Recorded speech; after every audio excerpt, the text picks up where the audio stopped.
में हमने पिछले मानसून सत्र में हमने सवाल को उठाया था। 1 साल से ज़्यादा समय बीत गए, सरकार का कोई जवाब नहीं आया। 3 पत्राचार हमने किया, लेकिन इस पे कोई जवाब नहीं आता है। उल्टा वहाँ स्पीकर बोलते हैं कि वहाँ शिवलिंग है। मालूम है आपको? हमने कहा कि पूरा भारत बौद्ध में है, ये आपको मालूम होना चाहिए। और इतिहास पढ़िए, तो इस पर उन्होंने बैठो उनका विशेषाधिकार है।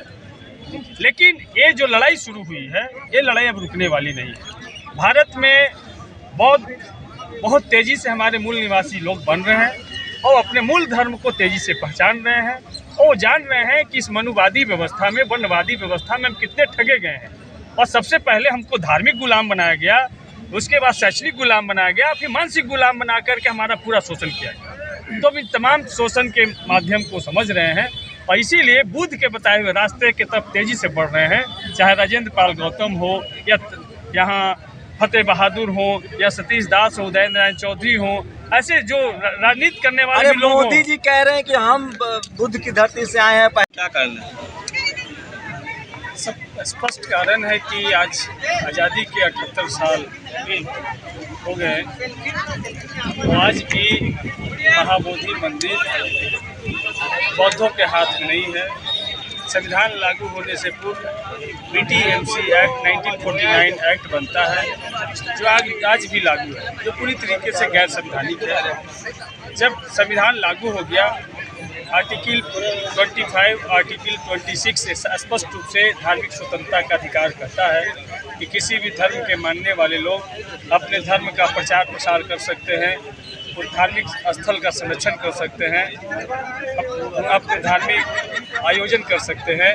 तो फिर ये महाबोधि मंदिर, जो पूरे विश्व के बौद्धों का सबसे बड़ा महत्वपूर्ण केंद्र है, जो वर्ल्ड हेरिटेज साइट में शामिल है, ऐसे स्थल को आज भी BTMC एक्ट के तहत 4 बौद्ध, 4 पंडा और वहाँ का जिला पदाधिकारी जो भी हिंदू होंगे, सरकार ने एक्ट में बदलाव किया है, लेकिन वो महाबोधि मंदिर के साथ साथ विष्णुपद मंदिर के भी अध्यक्ष होते हैं।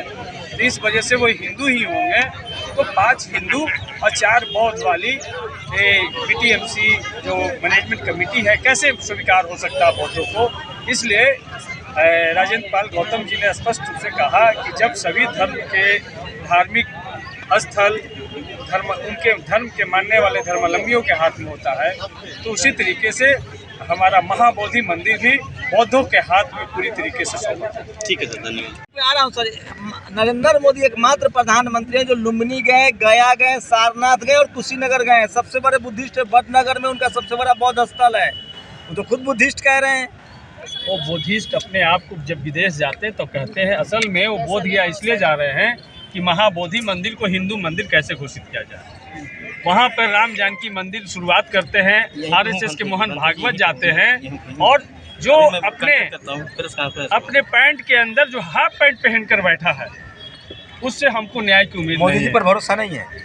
भरोसा होती तो वक्फ बोर्ड के परिवर्तन का कानून लाते, ट्रिपल कानून लाते, अल्पसंख्यकों को जो अधिकार उसको छीनने का काम करते, SC ST का रिजर्वेशन को खत्म करते, लेटरल एंट्री लाते, कोलिजन सिस्टम लाते। मोदी जी तो गए हैं, चारों तीर्थ स्थल गए हैं, सारनाथ गए हैं, लुम्बिनी गए हैं, गया गए।